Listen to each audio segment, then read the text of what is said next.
Everyone. आज plus two class की business study का हम जो चैप्टर है वो 1.3 प्रबंध के स्तर एवं कार्य levels and functions of management, ये हम आपको आज करवाने जा रहे हैं।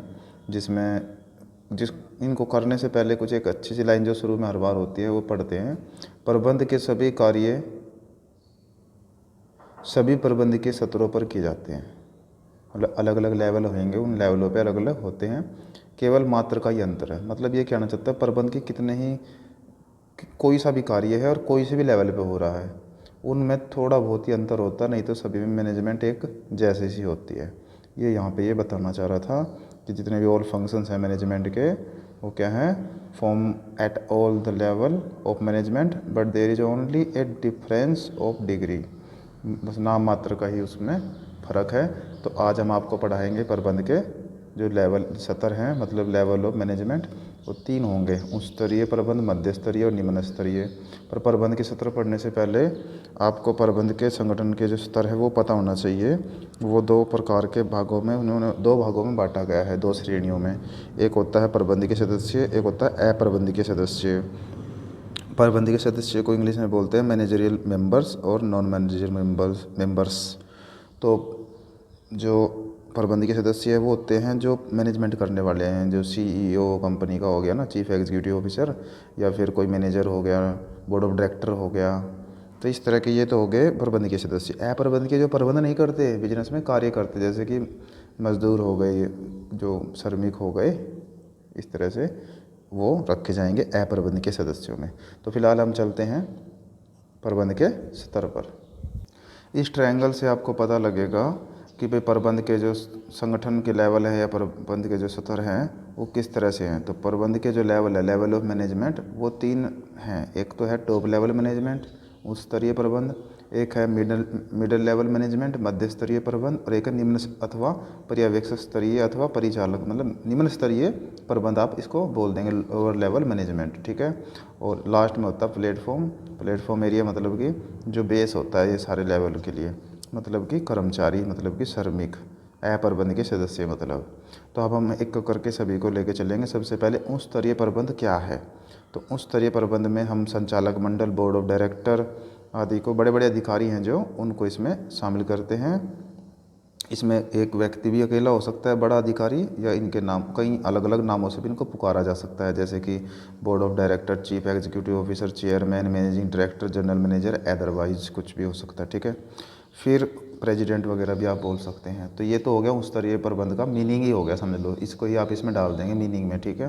फिर उच्च स्तरीय प्रबंध काम क्या करता है, ऐसे थोड़ा ना हम बोलते हैं ना भाई ये हाँ मैनेजमेंट है, ये बैठा हुआ है तो ये बैठा बैठा एसी क्या वही खा रहा है, नहीं, ऐसा कुछ नहीं है। वो वहाँ बैठ के अपना माइंड यूज़ कर रहा है और उससे बिजनेस के लिए कुछ अच्छी अच्छी बातें वो निकाल के लेके आ रहा है। तो यहाँ पे बताएंगे हम कि क्या कार्य करता है high level top level management. सबसे पहले वो क्या करे, डिटरमाइन ऑब्जेक्टिव, मतलब उद्देश्य निर्धारित करेगा कि भाई बिजनेस है जो हमारा अगले साल या पिछले साल जैसे भी है, जो सेल है वो 1 करोड़ के पार लेके जाना है, उद्देश्य बताएगा, मतलब ये टारगेट सेट करना है। करेंगे तो और मिल के सब, पर ये आपको उद्देश्य बता देगा, ऑब्जेक्टिव वो सेलेक्ट कर देगा। नीतियाँ निर्धारित करना, डिटरमाइंग पॉलिसीज़, तो ये नीतियाँ निर्धारित कर देगा भाई जो कंपनी की बिक्री किस तरह की हो सकती है, केवल कैश में सेल करनी है या उधार नगद, जैसे भी है, मतलब वो एक नीति तय कर देंगे भाई सारा लेन देन उधार में नहीं होना चाहिए, सारा नगद में नहीं होना चाहिए, सारा नगद होना चाहिए, जो भी वो पॉलिसी सेट करते हैं वो। उसके बाद है क्रियाएं निर्धारित करना। क्रियाएं मतलब कि वस्तु को बेचने से संबंधित क्रियाएं होगी, खरीदने से संबंधित होगी, एडवर्टाइजमेंट कैसे होगी, उत्पादन किस तरह से होगा, सर्चिंग का कार्य या शोध का कार्य कैसे होगा, ये क्रियाएं हैं, उनको भी वो निर्धारित कर देंगे किस किस तरह से होगा। उनको सिर्फ तय करना है, बता देना इस तरह चलना है, इनको नहीं करना, करवाना है। आगे जो दूसरे लेवल के मैनेजमेंट आएंगे वो सब करेंगे। संसाधन जुटाना, जैसे भाई बिजनेस को किस किस चीज़ की आवश्यकता है उस उद्देश्य को पूरा करेंगे, जैसे पूंजी कितना पैसा चाहिए ये करवाएंगे इसको पूरा, माल जो स्टॉक है, फिक्स्ड एसेट्स स्थायी संपत्ति है जो, इनकी सबकी व्यवस्था करवाने का काम कौन करेगा, टॉप लेवल मैनेजमेंट। तो इस तरह से मैंने आपको बताए उच्च स्तरीय प्रबंध और उसके कार्य। अब कार्य तो और भी हैं टॉप लेवल मैनेजमेंट के, बट हमें इनको रट्टा मारने की बजाय अपने माइंड में सेट करना चाहिए कि किस तरह से हम टॉप लेवल के जो कार्य हैं उनको पूरा करेंगे। इसमें जैसे कि एक कार्य ये भी अच्छा है कि कार्य निष्पादन पर नियंत्रण, मतलब कंट्रोलिंग द वर्क परफॉर्मेंस। जो बिजनेस में वर्क हो रहा है उसको निगरानी रखना, भाई काम ठीक तरह से हो रहा है या नहीं हो रहा। तो ये मध्य स्तरीय लेवल से जो मिडिल लेवल है उससे इन्फॉर्मेशन लेता रहेगा कि भाई क्या चल रहा है क्या चल रहा है। बाकी कम से कम 4 हेडिंग तो आपको सेट रखनी पड़ेगी अपने माइंड में अगर 4 नंबर में आता है, और अच्छी तरह से ध्यान रखना है, ज़्यादा मुश्किल नहीं है। उद्देश्य वाली बात होगी, ठीक है ना, नीतियाँ बनाएंगे, ध्यान रखने का काम हो गया, ठीक है। तो इस तरह से आसान है, ध्यान रखने की ज़रूरत है बस आपको। उसके बाद आ गया हमारा मिडिल लेवल, ठीक है। मिडिल लेवल मैनेजमेंट मतलब मध्य स्तरीय प्रबंध।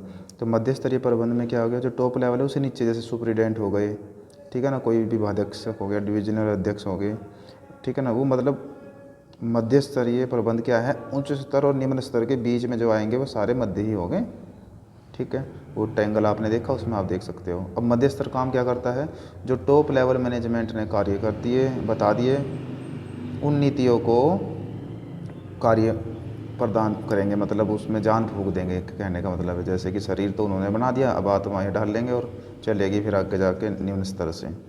तो नीतियों की व्याख्या करना, जो नीतियाँ उच्च स्तर लेवल टॉप लेवल मैनेजमेंट ने बनाई उनकी व्याख्या ये करेंगे।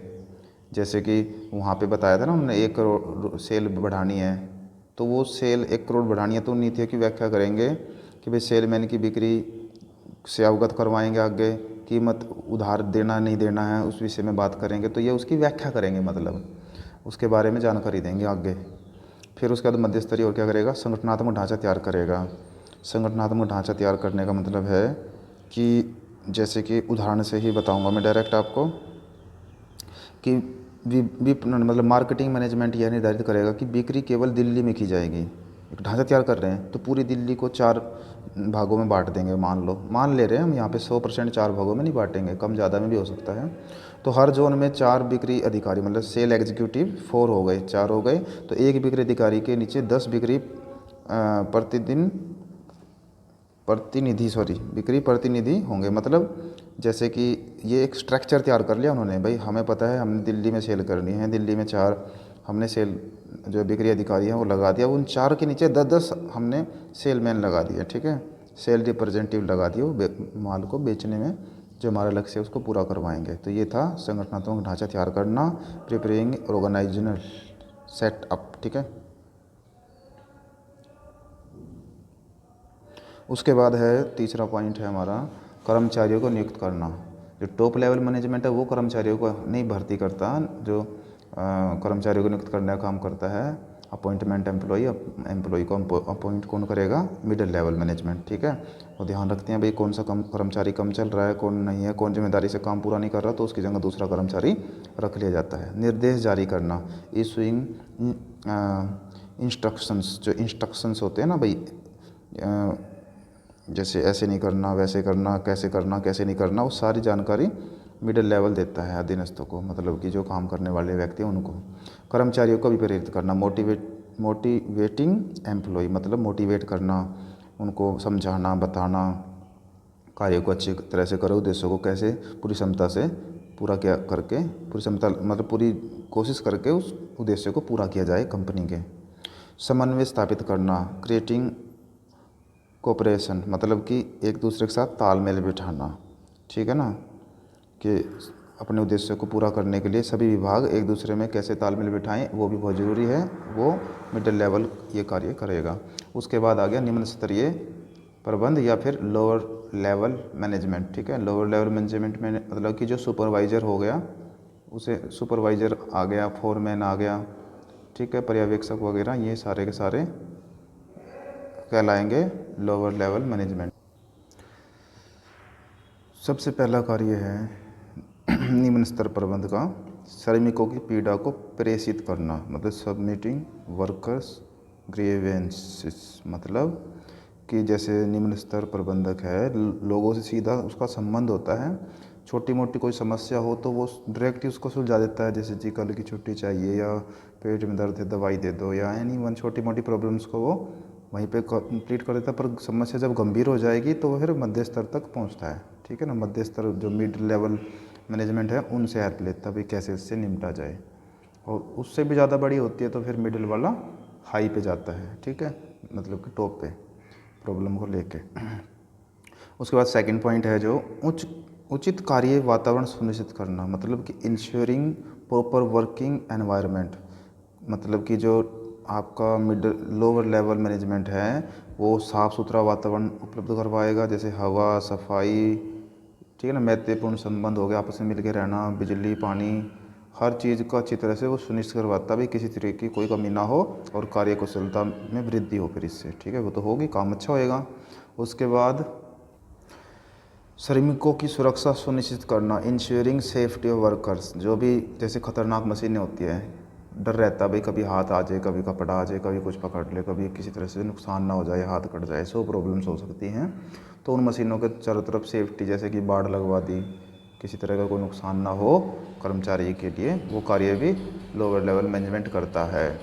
उसके बाद चौथा है मध्य स्तरीय प्रबंध की सहायता करना, हेल्पिंग मिडिल लेवल मैनेजमेंट। तो जो लोअर लेवल मैनेजमेंट है वो high level middle level management की हेल्प करता है किस चीज़ में, जैसे कोई सिलेक्शन करना हो, ट्रेनिंग है, जो पदोन्नति मतलब कि आगे बढ़ना, ट्रांसफ़र वगैरह जो भी है, उसमें किसकी मदद करता है, lower level management high level middle level management की हेल्प करेगा।